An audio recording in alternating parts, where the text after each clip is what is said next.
Welcome to the Writer's Clock. Today, we will be diving into a collection of original short stories. The first on our list is called Endless Labyrinth. A man finds himself lost in a labyrinth that seemingly has no exit. I hope you enjoy. There was something familiar about all this. The eerie silence only broken by the steady dripping of water and my own footsteps. A wave of terror in my chest bloomed, not of fear of some unseen foe or hideous creature.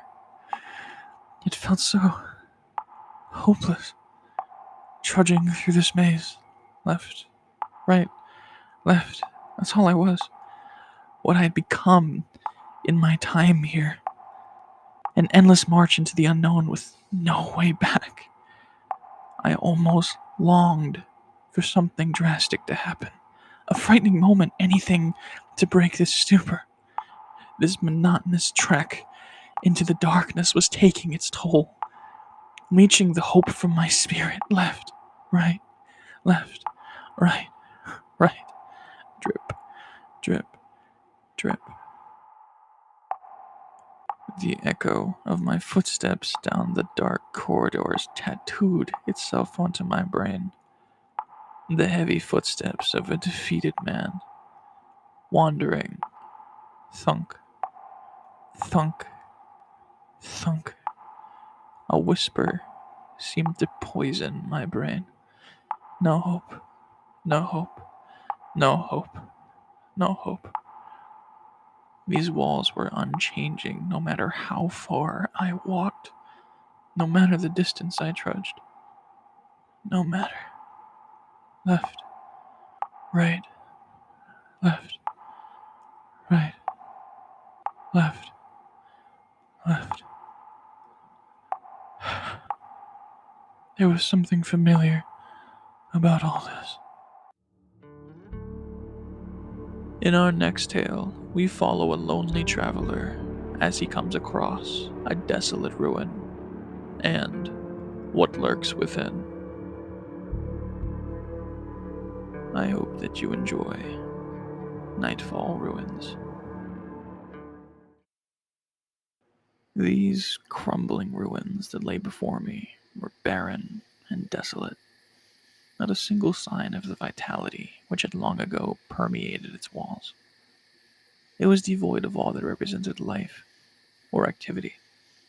There was no bustling of the busy or heartbeat of the living.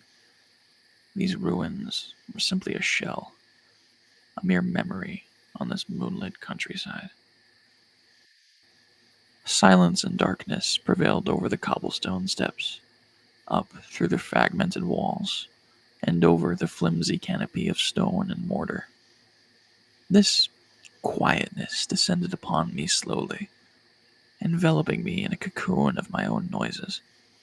A footstep here, a murmur there. Yet, as this silence prevailed, I began to follow suit. Laying upon the path and relieving myself of burdens, I sat quite comfortably. This silence would soon begin spreading to me. It quieted my heart and stilled my thoughts. As man fell silent, Mother Earth began to whisper. A quiet tune did swathe the land, a mysterious melody which danced across this dark ruin, breathing life into the desolate, that of a hooting owl, wise and ever steady, that of the scurry of rodents in the grass, the gentle chirps of an army of crickets. And as I began to fade into a deep rest, I observed the bustle of the ruin's inhabitants. I listened to the steady pounding of Mother Earth's heart. This palace I lay upon was brimming with vitality. Dreariness winning this bout, I closed my eyes, but not before a slight smile flashed across my face. In our next tale, we explore the past and how its scars can affect one man's future. I hope that you enjoy Acid Rain.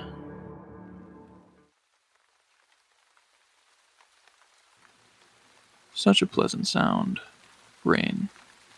It had force behind it, yet stole away the scars of the earth with such care, such gentle precision. A cool caress as memories were swept away. The mage sat and pondered on this, energy crackling between his fingertips, leaping from one to another, as if knitting a pattern of light. The corrosive hiss of the droplets impacting the stone in front of him was not lost on the lonely mage. A slight smile tugged at his lips, yet the same quizzical look filled the oceans of his eyes. The muffled pounding of the rain on his shimmering shield was making him feel quite odd. To be so close to one's doom, yet be far away from harm, offered clarity he had nary experienced. Standing tall, with the glimmer of a shield following suit, he began to stride amongst the ruins of this place he knew so well. The power he'd felt, rushing through these barracks, laying waste with his mighty hands, disconcerted him. It wasn't necessarily the destruction that caused the mage unease, as he eyed the pillars he'd once been strung between, lashed until he could barely breathe.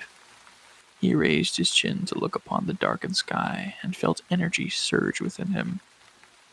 It was how much he had changed.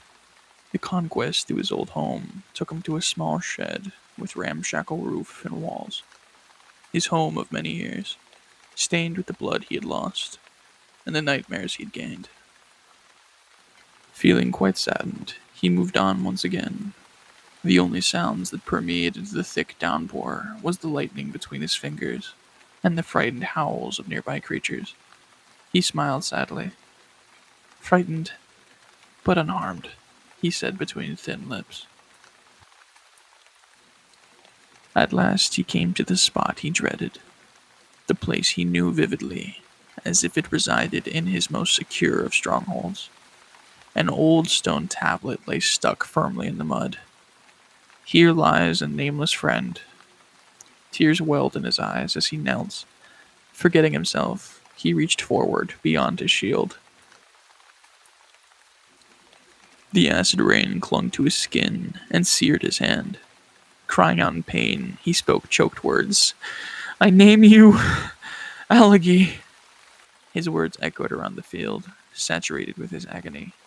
A brief moment later, the stone bent to the mage's will, and letters blossomed. Here lies Alagi, the bringer of change.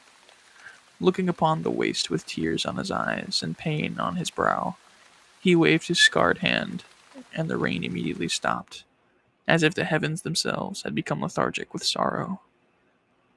The rusted chains and picks lay useless in the deserted field as the mage strode away, his face a mess of tears.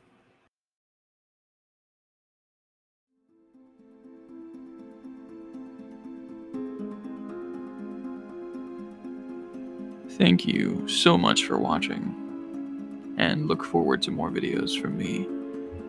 If you'd like to help, just share my videos around. Have a wonderful day.